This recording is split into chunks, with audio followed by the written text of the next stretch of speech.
अस्सलामुअलैकुम, welcome to my YouTube channel learn with Usama. हमारे आज के लेक्चर का टॉपिक है language maintenance and language shift, जिसमें हम देखेंगे कि लैंग्वेज मेंटेनेंस और लैंग्वेज शिफ्ट क्या होता है और इसके पीछे कौन से फैक्टर्स काम कर रहे होते हैं। तो चलिए स्टार्ट करते हैं अपने आज का lecture. Language maintenance. Language maintenance occurs when a community of speakers continue speaking its original language rather than shifting to some other language. Language maintenance इसके नाम से ही पता चल रहा है कि कोई लैंग्वेज मेंटेन रह जाती है। ठीक है, मेंटेन कैसे रहती है कि जो लैंग्वेज के स्पीकर्स होते हैं वो अपनी ओरिजिनल लैंग्वेज, जो उनकी नेटिव लैंग्वेज होती है, जो उनकी फर्स्ट लैंग्वेज होती है, वही बोलते रहते हैं। ठीक है, और अपनी लैंग्वेज शिफ्ट करके दूसरी लैंग्वेज पर नहीं आते। तो इस तरह से वो अपनी लैंग्वेज को मेंटेन कर लेते हैं। अब लैंग्वेज मेंटेनेंस जो है, इसके पीछे कोई फैक्टर काम कर रहे होते हैं जिसकी वजह से लैंग्वेज मेंटेन रहती है। चलिए उनमें से कुछ फैक्टर्स देख लेते हैं। Families from the minority groups need to communicate each other more frequently. जो माइनॉरिटी ग्रुप्स के लोग होते हैं वो लैंग्वेज मेंटेन करने में अहम किरदार अदा करते हैं। देखिए, माइनॉरिटी ग्रुप्स वो लोग होते हैं जो कम तादाद में किसी एरिया में रहते हैं। ठीक है, कम तादाद में वो लोग रह रहे हैं किसी एरिया के अंदर, किसी कंट्री के अंदर, और उन्होंने एक दूसरे के साथ कम्युनिकेशन करना है। ऑब्वियसली अगर उन्हें आपस में कम्युनिकेट करना है और उनके दरमियान एक कॉमन लैंग्वेज भी मौजूद है तो वो क्यों लैंग्वेज शिफ्ट करेंगे। ठीक है, तो कम्युनिकेशन के लिए वो अपनी जो उनकी ओरिजिनल लैंग्वेज है वही बोलते रहेंगे एक दूसरे के साथ कम्युनिकेशन के लिए। तो ये उनकी एक ज़रूरत बन जाएगी जिसकी वजह से वो अपनी लैंग्वेज शिफ्ट प्रॉपरली नहीं करेंगे, तो उनकी जो ओरिजिनल लैंग्वेज है वो मेंटेन रह जाएगी। दूसरा फैक्टर है अ frequent contact with homeland.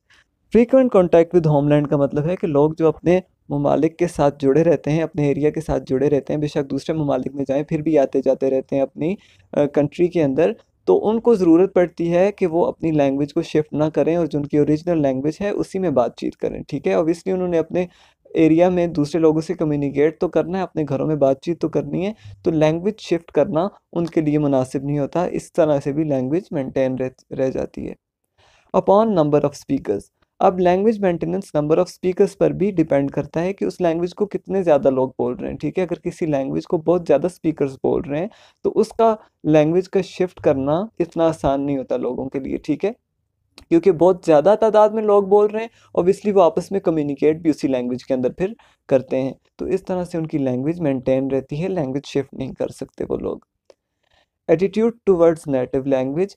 Attitude towards native language का मतलब है कि जो लोग अपनी लैंग्वेज को प्रेस्टीजियस कंसीडर करते हैं, उसको इम्पॉर्टेंट कंसीडर करते हैं, अपनी आइडेंटिटी मानते हैं अपनी लैंग्वेज को, वो लोग अपनी लैंग्वेज के साथ जुड़े रहते हैं। जो उनकी ओरिजिनल लैंग्वेज होती है उसको ईजिली शिफ्ट नहीं करते।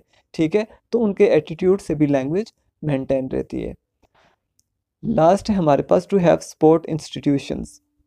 अगर किसी लैंग्वेज को इंस्टीट्यूशन सपोर्ट कर रहे हैं तो वो लैंग्वेज भी मेंटेन रहती है। जैसे आपकी अगर गवर्नमेंट सपोर्ट कर रही है किसी लैंग्वेज को, आपके टीवी प्रोग्राम्स उस लैंग्वेज के अंदर आते हैं, अगर आपके स्कूल्स में वो लैंग्वेज इम्प्लीमेंट की गई है, बाकी जो इदारे हैं आपकी, अगर कोई ऑर्गेनाइजेशंस हैं जिनके अंदर वो लैंग्वेज अडॉप्ट की गई है, तो वो लैंग्वेज भी आपकी मेंटेन रहेगी क्योंकि वो आपकी ज़रूरत है और आप उस लैंग्वेज को शिफ्ट नहीं कर सकेंगे। अगर कोई इंस्टीट्यूशंस हैं जो आपको सपोर्ट कर रहे हैं आपकी लैंग्वेज को मेंटेन करने में, तो इस तरह से भी आपकी लैंग्वेज मेंटेन रह सकती है।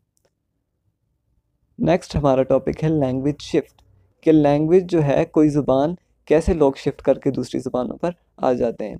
It is also known as language transfer और लैंग्वेज एसिमिलेशन। लैंग्वेज शिफ्ट को लैंग्वेज ट्रांसफ़र या लैंग्वेज इसमें क्या होता है कि लोग एक जो है लैंग्वेज बोलते बोलते दूसरी लैंग्वेज बोलना स्टार्ट कर देते हैं। ठीक है, अपनी रोज़मर्रा की ज़िंदगी के अंदर, जिसकी वजह से वो क्या होता है, लैंग्वेज शिफ्ट हो जाती है।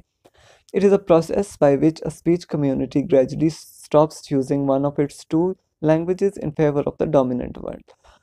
इसमें क्या होता है कि कोई भी स्पीच कम्युनिटी है, स्पीच कम्युनिटी क्या होता है, वो ग्रुप जो एक ही लैंग्वेज बोलता है। ठीक है, अब स्पीच कम्युनिटी है तो वो दो लैंग्वेजेस यूज़ कर रहे हैं, दो लैंग्वेजेस यूज़ करते हैं। एक तो उनकी नेटिव ओरिजिनल लैंग्वेज होती है और दूसरी लैंग्वेज वो हो सकती है जो अपनी जॉब्स वगैरह के लिए यूज़ करते हैं या स्कूल्स में पढ़ाई जाती है। ठीक है, अब वो उनको दोनों लैंग्वेजेस आती हैं। अब टाइम जैसे गुजरता जाता है उनको महसूस होता है कि उनमें से एक लैंग्वेज जो है वो इतनी ज़्यादा इम्पॉर्टेंट नहीं है, उसका यूज़ कम है, और दूसरी लैंग्वेज डोमिनेंट है, तो वो डोमिनेंट लैंग्वेज पर शिफ्ट कर जाते हैं। The speakers of lesser used language gradually shifts from his native language to the dominant language.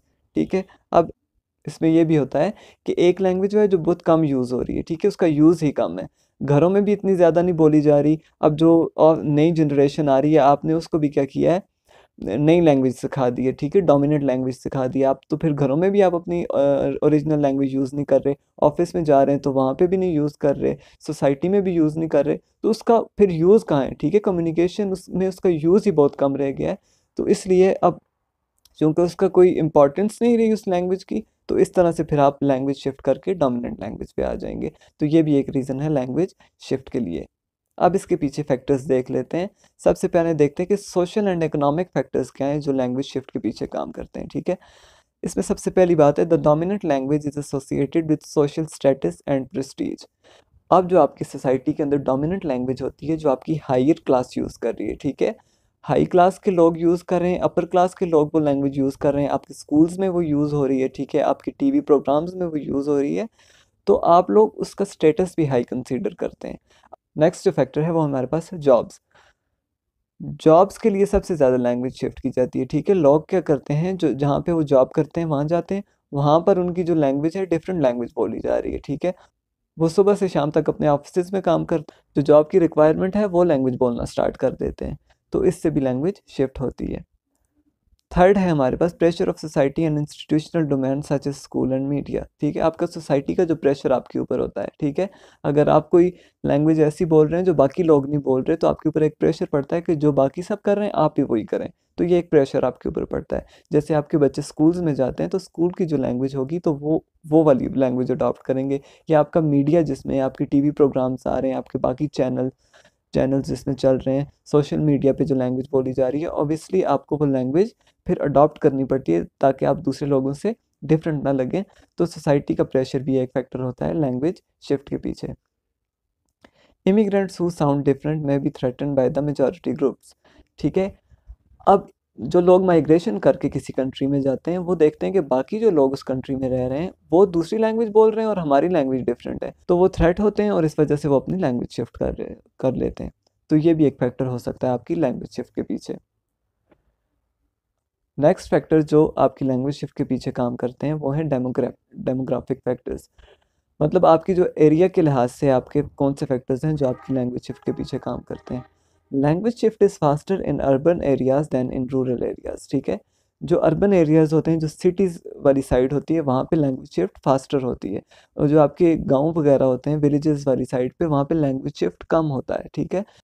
अब आप लोग देखें, जो लोग सिटीज़ में रहते हैं तो उनके इर्द गिर्द के जो लोग होते हैं वहाँ पे डिफरेंट लोग रह रहे होते हैं, और वो सारे लोग जो हैं डोमिनेंट लैंग्वेज ही बोल रहे होते हैं। फिर वहाँ पे जो जॉब्स के लिए जाते हैं वहाँ पे भी डिफरेंट एरियाज़ के लोग होते हैं, और वो सारे सारे के सारे ही डोमिनेंट लैंग्वेज बोल रहे होते हैं, ठीक है। तो वो एक नीड बन जाती है, और वहाँ पर प्रेशर भी सोसाइटी का बहुत ज़्यादा होता है। सिटीज़ हैं तो वहाँ पर क्लास का बहुत ज़्यादा आपस में रेस होती है कि ये अपर क्लास के लोग हैं तो हम भी वही लैंग्वेज बोलें, ठीक है। तो सारे इसी के पीछे भाग रहे होते हैं कि हम लोगों ने अच्छा दिखना है और हमारी लैंग्वेज भी अच्छी होनी चाहिए। तो इसलिए अर्बन एरियाज़ में लैंग्वेज शिफ्ट ज़्यादा होती है। अब रूरल एरियाज़ में क्यों कम होती है, जब आप लोग विलेजेस में रहते हैं तो आप लोगों के इर्द गिर्द भी सारे वही लोग रह रहे होते हैं जो सेम आपकी ओरिजिनल लैंग्वेज बोलते हैं, ठीक है। और वहाँ पे जॉब्स भी इसी तरह की होती है कि आपको लैंग्वेज शिफ्ट की इतनी ज़रूरत पड़ती ही नहीं है। जैसे आप फॉर एग्ज़ाम्पल एक मिसाल ले लें कि लोग खेती कर रहे हैं, गाँव के लोग, वो जब खेती करेंगे तो सुबह से शाम तक गाँव के लोग एक दूसरे के साथ खेती में रहेंगे, तो वो क्यों अपनी ओरिजिनल लैंग्वेज छोड़ के उर्दू बोलेंगे, वो अपने ही नेटिव लैंग्वेज में बात करेंगे, ठीक है। वो उनको लैंग्वेज आती भी है और उनको उनके ऊपर प्रेशर भी नहीं है लैंग्वेज शिफ्ट करने का। फिर घरों में जाएंगे, ऑब्वियसली घरों में भी अपनी ओरिजिनल लैंग्वेज यूज़ करेंगे। तो इस तरह से इन फैक्टर्स की वजह से वो लैंग्वेज शिफ्ट नहीं करते।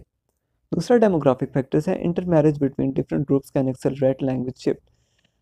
अब जो मैरिजेस करते हैं, अगर वो डिफरेंट एरियाज़ के लोग आपस में मैरिजेस कर रहे हैं, ठीक है, तो इससे भी लैंग्वेज शिफ्ट हो सकती है। एक तो इसका रीज़न ये है कि एक अगर लड़की है वो शादी करके दूसरे एरिया में आती है तो वो दूसरे एरिया की लैंग्वेज अडॉप्ट कर लेगी, क्योंकि वहाँ पे सारे लोग वो लैंग्वेज बोल रहे हैं, तो वो भी वही लैंग्वेज बोलना स्टार्ट कर देगी।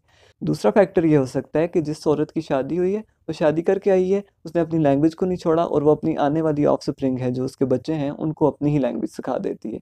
तो इस तरह से लैंग्वेज उनकी शिफ्ट हो सकती है। तो ये एक फैक्टर भी काम कर सकता है आपकी लैंग्वेज शिफ्ट के पीछे।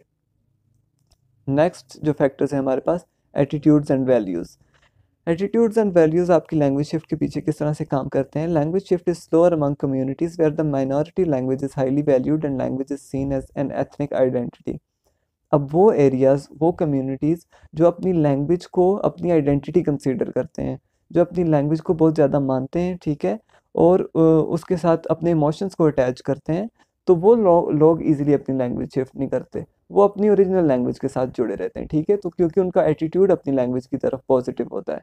जब आपका एटीट्यूड नेगेटिव होगा अपनी लैंग्वेज की तरफ, आप अपनी लैंग्वेज को कुछ नहीं समझेंगे, तो आप अपनी लैंग्वेज शिफ्ट करेंगे, ठीक है। तो पॉजिटिव अगर एटीट्यूड है तो आप अपनी लैंग्वेज के साथ ही जुड़े रहेंगे। तो ये एक फैक्टर भी काम कर सकता है आपकी लैंग्वेज शिफ्ट के पीछे। Thank you, that was all about our today's lecture. Hope कि आपको लेक्चर की अच्छी तरह समझ आई होगी। Don't forget to subscribe the channel. अल्लाह हाफिज़।